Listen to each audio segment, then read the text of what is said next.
I went to pick up my fiancée from a party and found her passed out on a couch while two guys argued over who was next.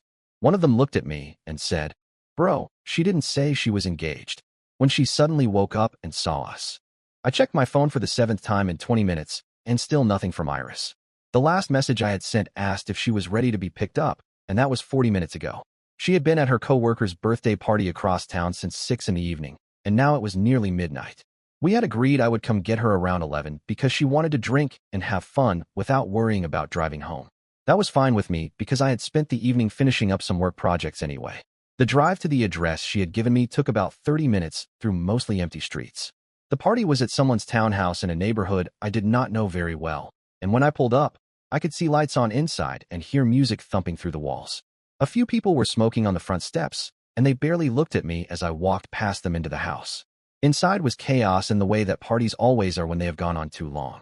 Empty bottles covered every surface. Someone had spilled something red all over the kitchen floor, and groups of people were scattered around talking loudly over music that was too aggressive for the late hour. I did not recognize anyone, which made sense because this was supposed to be people from the company where Iris worked as a financial analyst. I walked through the main floor looking for her and asking a few people if they had seen a woman matching her description. Most of them just shrugged or pointed vaguely toward other rooms. The whole situation was starting to irritate me because she should have been waiting by the door if she knew I was coming. After checking the kitchen, living room, and even a small office space that had been converted into a makeshift bar, I started to get genuinely worried. Someone told me there were more people downstairs in the basement, so I found the staircase near the back of the house and headed down. The basement had been finished into a recreation room with a pool table, a large television, and several couches arranged around the space. The lighting was dimmer down here, and there were maybe 10 people scattered around, most of them looking fairly intoxicated. That was when I saw her. Iris was lying on one of the couches near the far wall, and she looked completely out of it. Her head was tilted back at an uncomfortable angle, her eyes were closed, and one of her arms hung limply off the side of the couch. But what made my blood turn to ice was the two men standing over her, clearly in the middle of an argument. I could not hear what they were saying at first because of the music, but as I got closer, pieces of their conversation became clear. The first man was younger, maybe mid-20s, with tattoos covering both arms, and wearing a black shirt with the logo of a local bar on it. The second man was older, probably early 30s, dressed in business casual clothes like he had come straight from an office. They were both gesturing at Iris while they talked, and neither of them had noticed me yet. Then I heard the tattooed one say something that made my stomach drop. He was insisting that he should go first because he had been talking to her longer during the party. The other man was arguing that he had known her for weeks, and that gave him priority. They were discussing her like she was an object, like she was something they had both laid claim to and now needed to decide how to divide up. I moved faster then, crossing the remaining distance between us in just a few strides. The business casual man noticed me first, and his eyes went immediately to my left hand where my engagement ring sat. His face changed completely, going from aggressive to shocked in an instant. He actually took a step back and said something that I will never forget. He looked right at me, and his voice had this defensive tone when he said that she had never mentioned being engaged to anyone. He said it like that fact somehow justified whatever they had been planning to do. The tattooed man turned around then too and seemed equally surprised to see me standing there. I ignored both of them completely and dropped down next to the couch where Iris was lying. Her skin felt cold and clammy when I touched her face, and when I said her name loudly, her eyes fluttered but did not really open. She made a sound that might have been an attempt at words, but nothing coherent came out. I could smell alcohol on her breath, but this was more than just being drunk. Something was very wrong. That was when she suddenly jerked awake like someone had hit her with electricity. Her eyes flew open wide, and she looked around wildly, not seeming to understand where she was or what was happening. When her gaze landed on me, there was a moment of confusion before recognition set in. Then she saw the two men standing nearby, and something like terror crossed her face. She tried to sit up too quickly and immediately looked like she might be sick.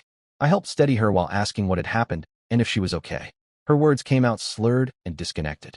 She kept saying she did not know, that she only had a couple of drinks, that she felt strange and scared. The two men were already backing away toward the stairs, and the tattooed one was saying something about this being a misunderstanding. I pulled out my phone and dialed emergency services right there while keeping one arm around Iris.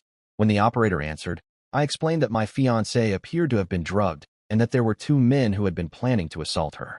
I gave the address and demanded police and an ambulance immediately. The two men heard this and practically ran for the stairs. I heard them pounding up the steps, and then the sound of the front door slamming. Other people in the basement had noticed the commotion by now, and a few of them came over to see what was happening. One woman brought a bottle of water, and another offered a blanket from somewhere. Iris was crying now and shaking, still not fully coherent, but aware enough to be frightened. I kept telling her that help was coming and that she was going to be okay, even though I had no idea if that was true.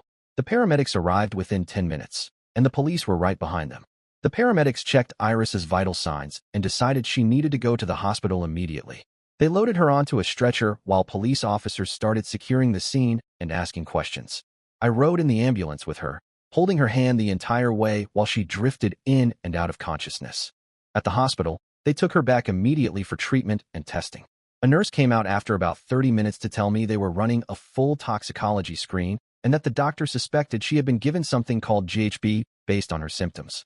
I had heard of that before, knew it was one of those drugs that people use to incapacitate victims, and the reality of what had almost happened hit me like a physical blow.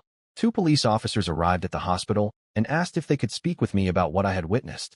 I told them everything I could remember about finding Iris on the couch, about the 2 men and their conversation, about their descriptions, and what they had been wearing. One of the officers wrote everything down while the other one made phone calls, presumably to officers who were still at the party scene.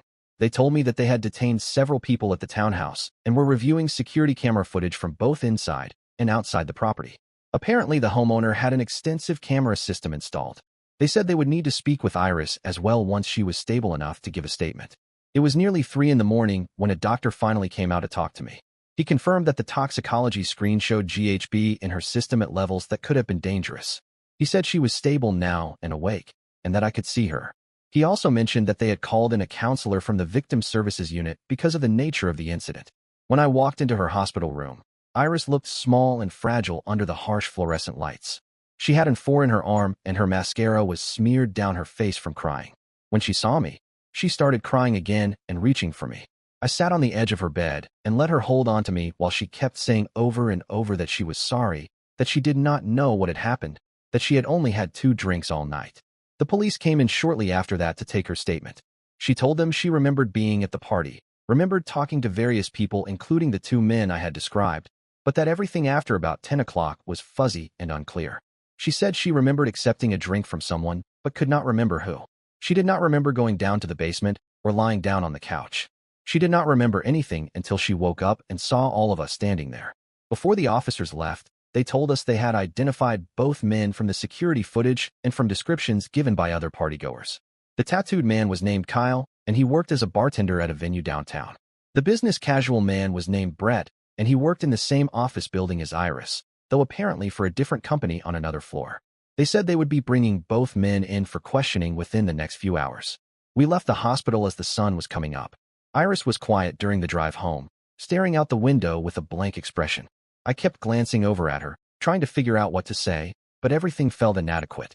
When we got back to our apartment, she went straight to the bedroom, and I heard the shower running for a long time. I sat on the couch in the living room and tried to process everything that had happened in the last several hours. The woman I was supposed to marry in 3 months had nearly been assaulted, possibly by multiple men, at what should have been a simple birthday party for a coworker. Nothing about any of this made sense, and I had no idea what came next. The next morning, Detective Ruiz came to our apartment to follow up on the case. She was a woman in her late 40s with sharp eyes that seemed to catch every detail of the room as she walked in. Iris was still in bed, claiming she felt too sick to get up, so I sat with the detective at our kitchen table while she went through her notes from the previous night. She told me they had reviewed all the security camera footage from the party and had interviewed approximately 15 witnesses who had been present. What she said next made my chest tighten in a way that had nothing to do with concern for Iris's well-being and everything to do with a creeping sense of dread. According to multiple witnesses, Iris had not been the quiet victim I had imagined. The footage showed her arriving at the party around 6:15 in the evening, and for the first hour, she had mingled normally with her coworkers. But then Kyle had arrived, the tattooed bartender, and the dynamic had changed completely. Witnesses reported that Iris had immediately gravitated toward him and spent nearly an hour talking to him exclusively in various corners of the house. Their body language had been intimate and flirtatious according to everyone who noticed them. Detective Ruiz pulled out her tablet and showed me some of the security footage herself. I watched as Iris laughed at something Kyle said, touching his arm repeatedly, leaning in close when she talked to him. This was not the behavior of someone who had just met a stranger at a party. This looked like 2 people who knew each other and were very comfortable together. Then Brett had shown up around 8:30, the man in the business casual clothes. The footage showed him spotting Iris with Kyle, and his face had registered clear surprise and anger. He had approached them, and there had been what looked like a tense conversation between all three of them. After that, Iris had split her time between both men for the rest of the evening, seeming to keep them separated but engaged with her individually. Detective Ruiz told me something then that made my stomach turn. 3 separate witnesses reported seeing Iris and Kyle kissing in a hallway near the bathroom around 9:30. Not a brief kiss either, but something prolonged and passionate until someone had walked past them and they had broken apart. When I asked if she was certain about this, the detective showed me another clip of footage that captured part of the incident, though the angle was not perfect. It was clearly Iris, though, and she was clearly participating willingly. I sat there trying to reconcile this information with the woman I thought I knew. Iris had been talking about being excited for this party because she rarely got to socialize with her work friends. She had never mentioned knowing anyone named Kyle or having any connection to Brett beyond perhaps seeing him in the building. Yet here was evidence that she had been intimately involved with at least one of them and apparently familiar enough with both to create some kind of conflict between them.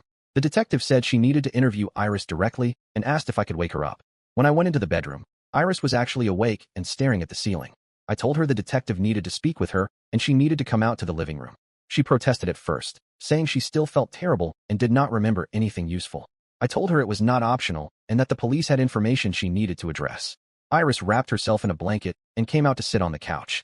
Detective Ruiz was professional but direct in her questioning. She asked Iris about her relationship with Kyle and whether they had known each other before the party.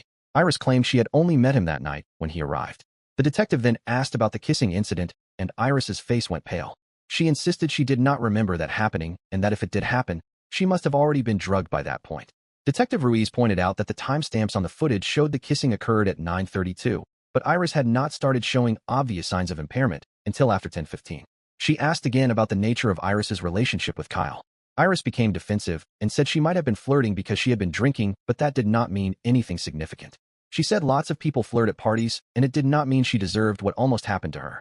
The detective assured her that nothing would justify what those men had been planning, but that she needed accurate information to build the case properly. She then asked about Brett and how Iris knew him. This time Iris admitted she had seen him around the office building and that they had spoken a few times in the lobby or elevator. She claimed it was nothing more than casual acquaintance conversation. After the detective left, I sat with Iris and asked her directly if there was anything she wanted to tell me about either of those men.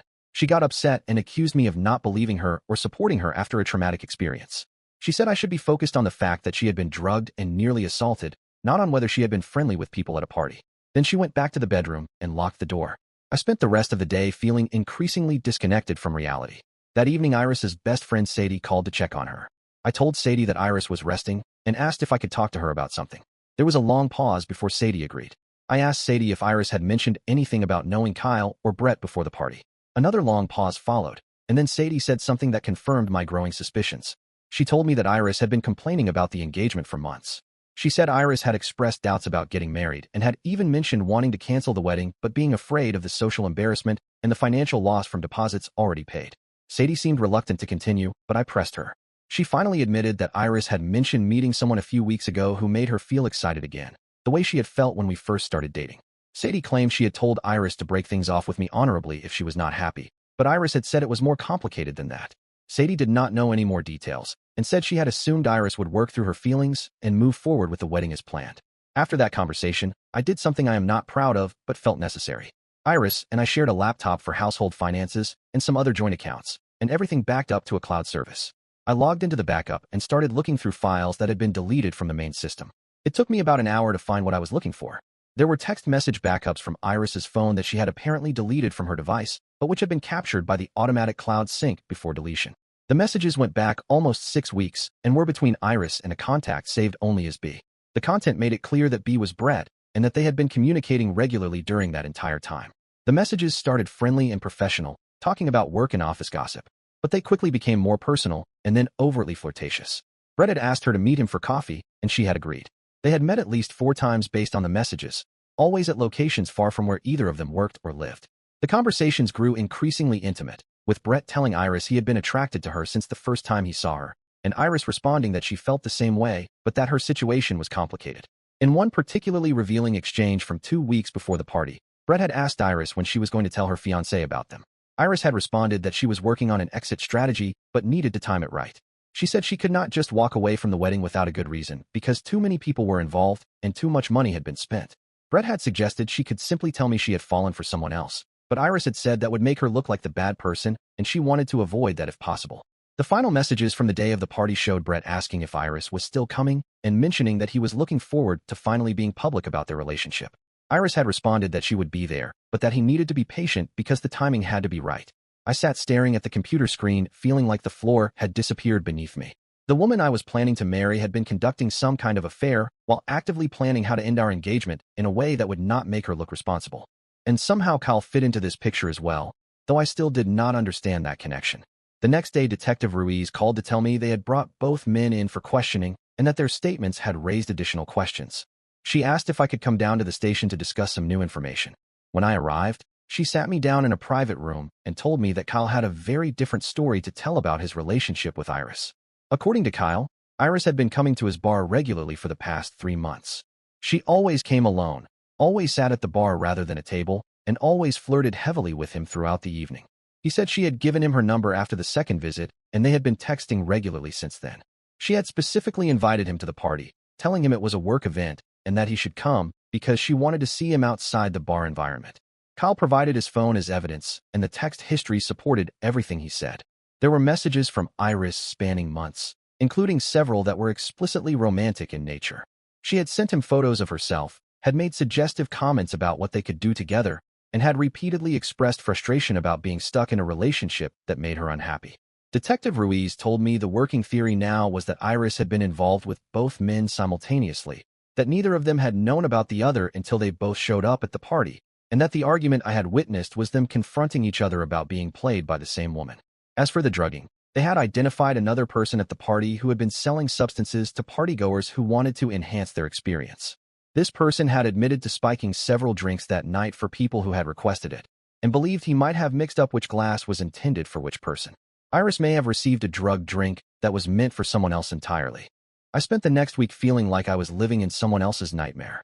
Iris barely spoke to me during that time, spending most of her hours in the bedroom or leaving the apartment without telling me where she was going. When I tried to confront her about the messages I had found, she accused me of invading her privacy and said I had no right to go through her deleted files. She never actually denied the content of those messages, though, which told me everything I needed to know. Detective Ruiz called me in for another meeting, and this time she brought a financial investigator with her. They had expanded their inquiry beyond just the drugging incident because some information had come to light during the interviews that suggested possible fraud. The investigator asked me detailed questions about our joint finances, our wedding planning account, and whether I had noticed any unusual spending patterns in recent months. I told them that Iris handled most of the wedding planning finances because she was better with details and organization. We had set up a dedicated savings account 6 months ago and had been depositing money regularly to cover venue costs, catering, photographer, and all the other expenses that come with a wedding. The account had started with $20,000 from my inheritance when my grandmother passed away, plus contributions from both our salaries. Last time I had checked about a month ago, the balance had been somewhere around $38,000. The investigator asked me to log into the account right there in the office. When I pulled up the current balance, my blood went cold. There was less than $4,000 remaining. I scrolled through the transaction history in disbelief. Over the past 2 months, there had been dozens of withdrawals and transfers, none of which I had authorized or even known about. The money had been moved to an account I did not recognize. The investigator explained that the account receiving the transfers was actually in Iris's name only, opened at a different bank 3 months prior. They had obtained access to those records through a warrant related to the ongoing investigation. That account showed a pattern of spending that had nothing to do with wedding expenses. There were charges at high-end restaurants, luxury clothing stores, a weekend hotel stay at an expensive resort, and several large cash withdrawals. Detective Ruiz added that they had also uncovered something even more disturbing.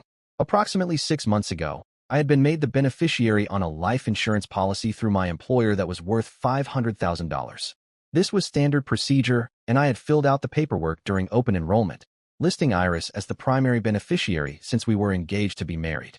What I had not known was that Iris had also taken out a separate policy on my life through an independent insurance broker, forging my signature on the application documents. The investigator showed me copies of the forged documents. My signature had been replicated fairly well, enough that it might have passed a cursory inspection, but it was clearly not authentic when examined closely. The policy was worth $1 million and listed Iris as the sole beneficiary. She had been making the premium payments from the secret account where she had been transferring our wedding funds. Detective Ruiz then told me something that made the entire situation click into a horrifying pattern.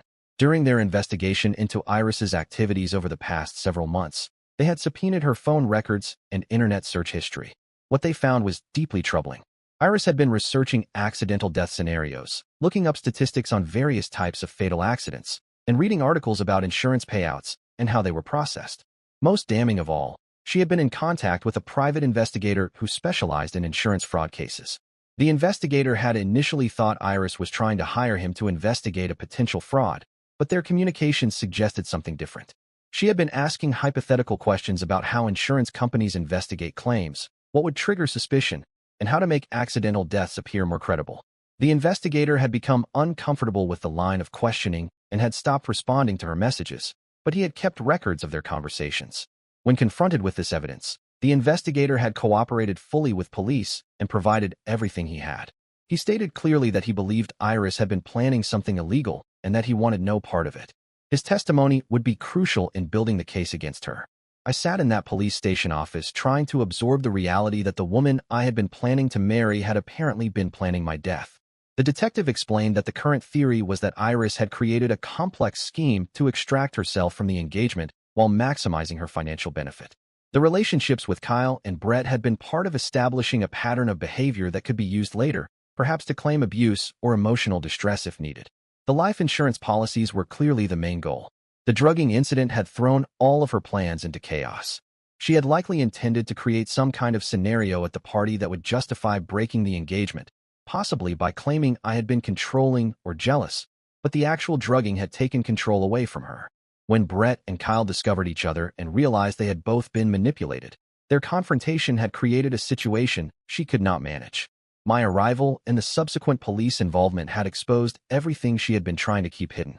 Detective Ruiz asked if I wanted to press charges for the fraud and forgery. I told her absolutely yes. She said they would be arresting Iris within the next few days once all the evidence was properly documented. She advised me to secure any remaining joint assets and to consider staying somewhere else for my own safety, since people who felt cornered sometimes acted unpredictably. I went home that afternoon and found Iris packing a suitcase. She looked up when I walked in, and her expression was cold in a way I had never seen before. She told me she was leaving because I had made it impossible for her to stay by turning the police against her and invading her privacy. She said I was trying to make her the villain in a situation where she was the actual victim.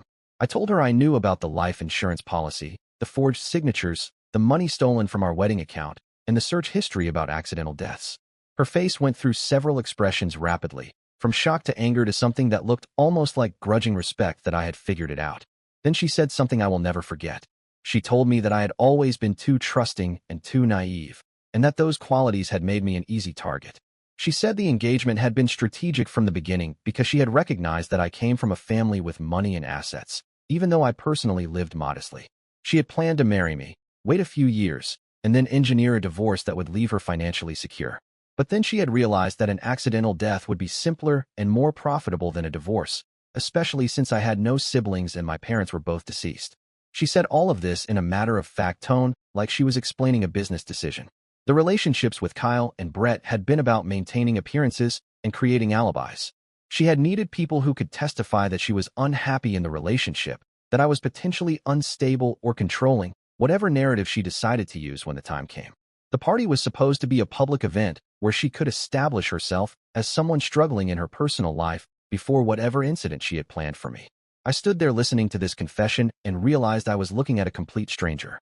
Whatever I had thought I knew about Iris had been a performance, a character she had created to manipulate me into the exact position she wanted. Before I could respond, there was a knock at the door. It was Detective Ruiz with 2 uniformed officers and an arrest warrant. Iris was charged with multiple counts of fraud, forgery, and attempted insurance fraud. Her lawyer tried to argue that the searches and messages were theoretical research and did not constitute intent, but the combination of the forged insurance policy, the stolen money, and her communications with the insurance investigator made the intent clear. Brett and Qley both filed formal complaints against Iris as well, claiming she had manipulated and harassed them, providing extensive documentation of her lies and deception. The final piece of the puzzle came when Iris's employer launched an internal investigation after being notified of her arrest. They discovered she had been falsifying expense reports for nearly 2 years, submitting claims for meals and travel that never occurred, and pocketing the reimbursements. The total amount stolen from her employer exceeded $60,000. She was immediately terminated and faced additional criminal charges for embezzlement. Her parents tried to visit me and convince me to drop the charges, claiming their daughter was going through a mental health crisis and needed help rather than punishment. I told them I would have been sympathetic to that argument if Iris had shown any remorse or acknowledgement of what she had done, but her own words had made it clear this was calculated and intentional. They threatened to sue me for defamation and emotional distress, but their lawyer apparently advised them the case had no merit given the evidence. The legal process took far longer than I had anticipated. Iris was denied bail after the prosecutor argued she was a flight risk, especially given that police had found a passport and $10,000 in cash hidden in her car when they arrested her. She had apparently been preparing an exit strategy even as everything was falling apart around her. Her trial began 8 months after her arrest.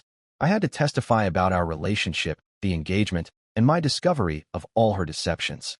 Sitting in that courtroom and recounting everything while she stared at me with barely concealed hatred was one of the most difficult experiences of my life. Her defense attorney tried to paint me as a controlling partner who had driven her to desperate measures, but the evidence against her was overwhelming and that narrative fell apart quickly. The prosecution brought forward the insurance investigator who testified about Iris's disturbing questions regarding how to make deaths appear accidental. They presented her search history, which included queries about carbon monoxide poisoning, staged car accidents, falls from heights, and drowning statistics. Her deleted browser history showed she had been researching these topics for at least 4 months before the party incident. Kyle and Brett both testified as well. Kyle described how Iris had pursued him aggressively at his bar, creating an intimate relationship while never mentioning she was engaged. He provided text messages where she had explicitly told him she was single and looking for something serious. Brett's testimony was similar, detailing how Iris had engineered chance encounters at their office building before asking him out for coffee. She had told him she had recently ended a long-term relationship and was ready to move on with someone new. Both men expressed that they felt used and manipulated. Kyle mentioned that when he and Brett had confronted each other at the party after realizing they were both involved with the same woman, Iris had tried to laugh it off and claimed they were both overreacting. That was when their argument had escalated and she had suddenly become visibly impaired, which they now understood was from the accidental drugging. They had been arguing about confronting her together when I had arrived. The prosecution also called an expert witness from my bank who explained the pattern of fraudulent transfers from our joint wedding account. Every transfer had been initiated during hours when I was at work and unable to monitor the account. The timing suggested careful planning rather than impulsive theft.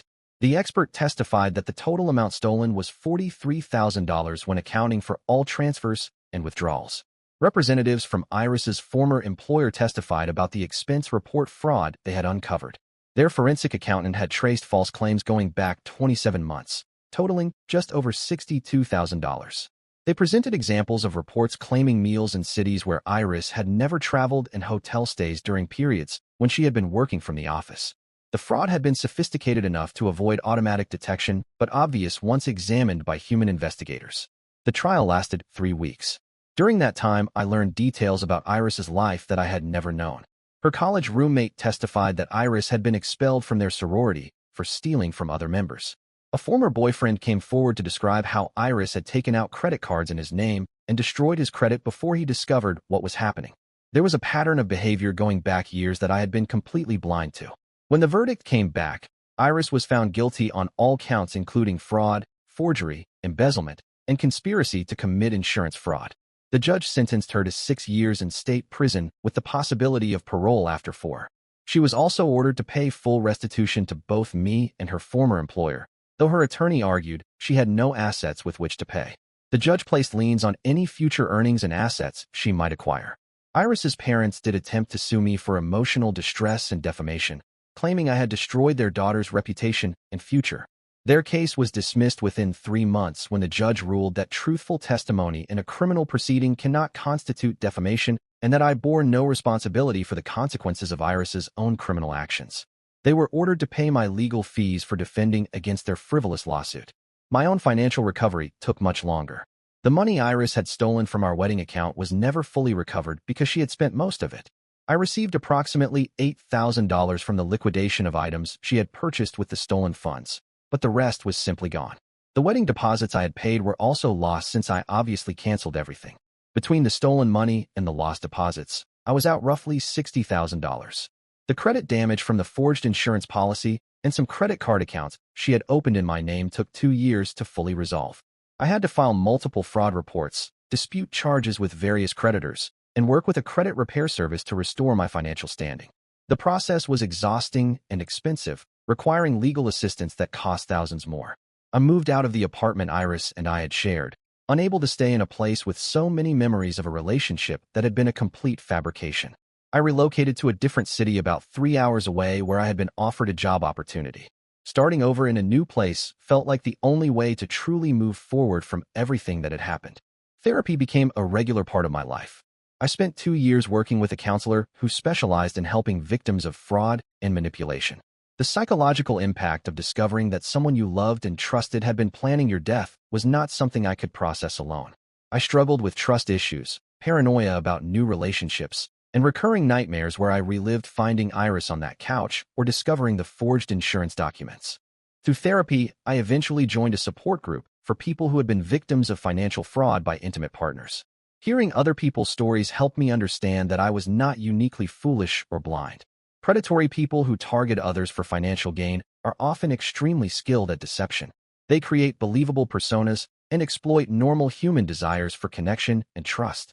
My therapist helped me understand that being trusting and open was not a character flaw, though I did need to develop better awareness of warning signs in future relationships.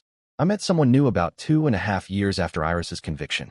Her name was Faye, and we met at a community volunteer event where we were both helping organize donations for families affected by a local flood.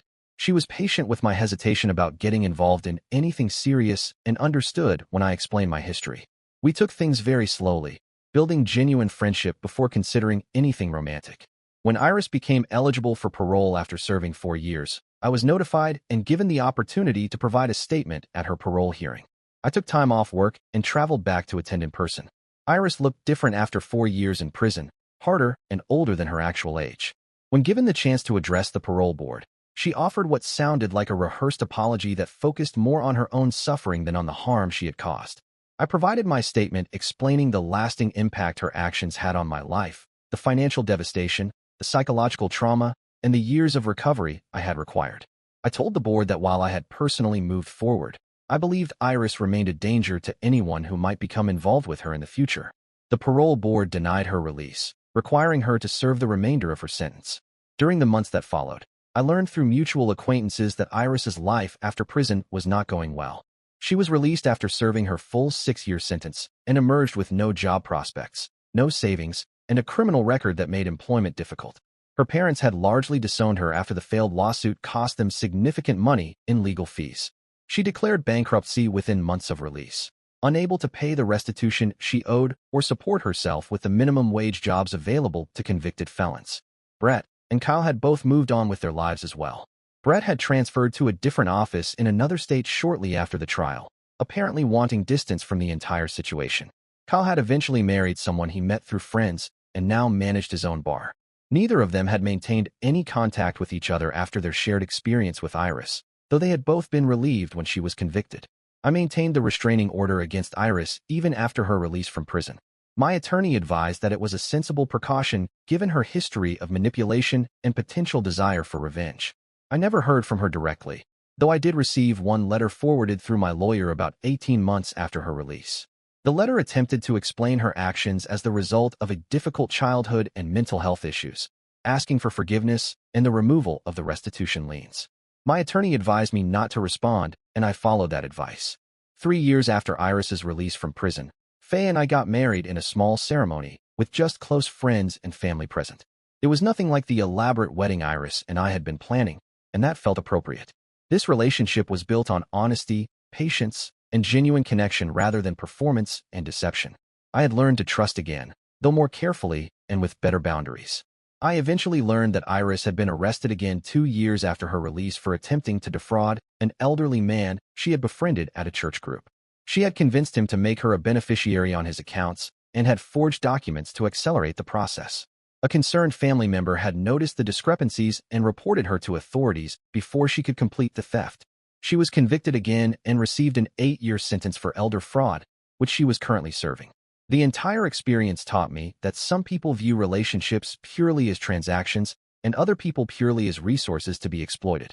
It taught me that trust should be earned gradually rather than given freely, and that even people you think you know completely can be hiding profound deceptions. But it also taught me that recovery is possible, that support systems matter, and that not everyone is a predator waiting to take advantage. Most people are decent and honest, even if the ones who are not can cause devastating harm. I still sometimes think about that night when I walked into the basement and found Iris on that couch. If I had not gone to pick her up, if I had been even 15 minutes later, the situation might have ended very differently. In a strange way, the drugging incident that initially seemed like the worst thing that could happen actually saved me from something far worse. It exposed Iris's deceptions before she could carry out whatever she had been planning. Sometimes disasters arrive disguised as protection from even greater catastrophes.